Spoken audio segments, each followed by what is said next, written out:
third group besides African Americans and Native Americans that we really haven't talked about before that also start to see their society making changes for them and them making changes to society in the late 1960s and 1970s are Americans with disabilities.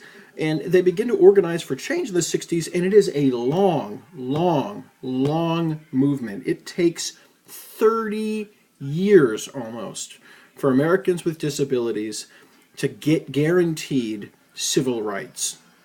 And it's so interesting how much your generation takes for granted equal access to everything for people with disabilities. And it's not even everything, but it's so much more than what it used to be.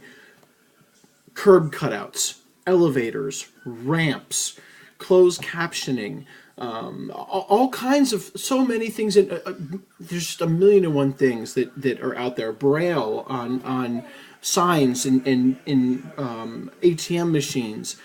All of these things, they didn't exist prior to 1990. And I know that's hard for people to imagine that like, you know, what about a guy who with a wheelchair? Well, what happens if he wants to go see his congressperson?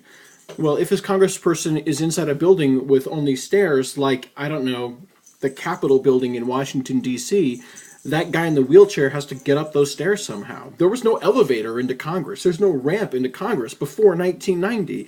You literally wouldn't be able to make it unless you crawled up the steps. And so it takes a long time for Americans with disabilities. And we'll talk more about this in class because it's just so hard for Americans to realize what it's like to be disabled. And I think I appreciate that more now than ever thanks to these hearing aids, these kinds of things that, these kinds of technologies that help people